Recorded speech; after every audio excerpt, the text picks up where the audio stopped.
David's got everything. Brandon's trying to play 2 positions. There's a lot of stuff.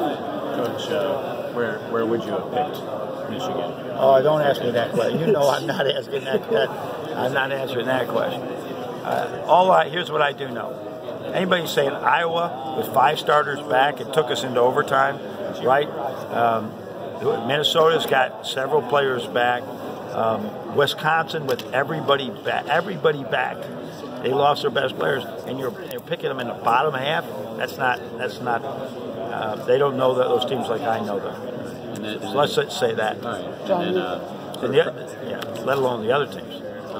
Practice time, offense versus defense. Yeah. I mean, you said last year, you knew the defense had to be better. Spending more time on it, but if the offense maybe needs some work, the shooting, you bring that. I guess where is that? I think what we did, we've done more individual development. First of all, the NCAA changing the rule of 4 hours from 2 hours was great for us. I mean, that's great for a team like Michigan that looks at building the parts and then putting the whole together. There's different ways to do this. Great coaches have done the whole all year long, but we just feel just the parts will make the whole stronger, and so that's really been good for. We are ahead. Plus going to Europe was ahead for us, but watching how the game is trending, like Xavier Simpson working at shots, not just shooting from the outside. What shots are you going to get in the game? And let's get 1,000 of those. Guys will go practice 3-point shooting all day long, and they might get 2 or 3 in a game. Yet runners in traffic and layups against the wall, those are the majority of your shots. We got to practice those more, and that's what he's been doing. And we all have. Who have been your best shooters in the early going? Jordan Poole. Yeah, he's shot the ball really well. John Teskey has shot the ball well. And everybody else is like great. They're all the same. Isaiah Livers has been. He had a really good summer at it, and he shot the ball well too. I don't think that Iggy took a single 3 overseas. Do you have to encourage him to do that? Yeah. I mean, he did a test. He made 75 out of 85 threes. Yeah. That is Duncan Robinson, Nick Stauskas territory, right?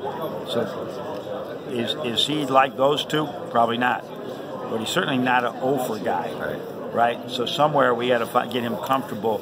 But he's such a good driver that he'll pass up an open shot, or he'll doubt whether he's open, because he knows many times he can just get to the hoop in prior experiences.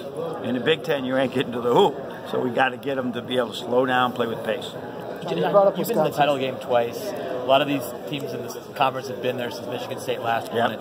Can you pinpoint why this league hasn't won that game? Is there any theme or reason? I'm probably not going to give you the right answer. I think there's a lot of happenstance in it. There really is. This year, nobody's beaten Villanova. Villanova went to Xavier and won by 30. Villanova I think they may have won the last 10 Final Fours. They were so good. The year when we lost to Louisville, man, a bounce of the ball, Trey Burke's foul trouble, anything could have changed that. Wisconsin had some tough breaks, right? I think Michigan State got beaten in the first round, but anybody can get in those, or they got beaten in the first, Final Four semis. Anything can happen.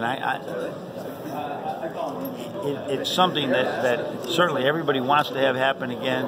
That shouldn't define us either. That really shouldn't define if we're a good league or not. We have all these teams that are competing, winning all over the country in preseason. This year, I think, will be a great non-conference schedule for us, for the conference.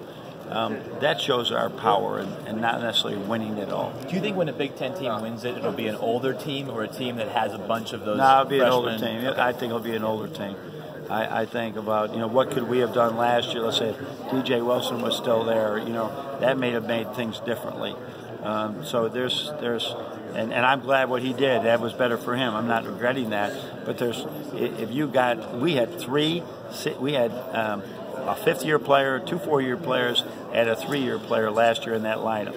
This year we got 3 3-year players, and really all 3 of those guys really only played in their sophomore year. They didn't play as freshmen. So that's a big difference. John, you brought up Wisconsin before. That was obviously an uncharacteristic season for them. Greg said he talked to you a couple times during the season just about, you had a 16-16 season, and then you guys came out of that, and where you ended up. What's the key to kind of avoiding? Well, it's unavoidable. What's happened to them was the same thing that happened to us, right? That you lose Karis LeVert and Derek Walton and have 3 guys go to the NBA. right? It's a difference. They lose best players, and they had a great graduating class the year before. So it is what it is. You can't do anything about it, but embrace it and say, this is going to make us better in the years to come. So that was a long year for everybody in Wisconsin by their standards. At the same time, they should be happy as hell now they got through it. The worst is over. Watch them. They should be. I think they're going to be great. I think they're going to be a great team in the Big Ten. Maybe, but they're not going to beat us in football, right? We're going to be ready on Saturday. Did you think about? Go ahead. Ask you one follow up on that. When a year like that happened to you, is the important thing just to stick with what you believe in, not change a whole lot? Just don't change the thing. No, don't change the thing. They're good at what they do. They're really good at what they do. They were too young to be able to do that. Just way too young. But the talent in their youth is incredible. Did you think about doing I'm not guaranteeing a win, though. I don't want anybody to say Beilein guarantees a win. Yes. Did you think about doing an open scrimmage before Saturday's game by any chance, or without fans? We're away for the weekend. Oh, I got you. We're away. This is the one. It's a long weekend. Okay. And I knew this was going to be a great game, and I said, "Oh shucks, I'd like to be there too." But given the Spain trip, and the short no Thanksgiving and short Christmas, our kids needed to be home. So we're practicing today. They're going to have Friday, Saturday, Sunday, and Monday off.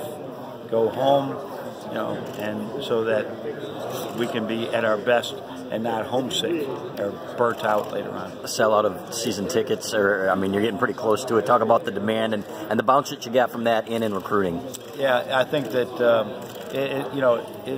this is the way we were a couple of years ago, and then like I said, we had what Wisconsin had. We had the injuries, we had the NBA draft. So, this is really good. This is the way it should be. But it's not always good. You're just going to have years where there's a lot of competition everywhere for people to go to games. And given the schedules with the night games and the late night games, and there's challenges in college basketball to fill arenas 18 times. We're really thrilled that our students have stepped up, and so many other people have. And I'm sure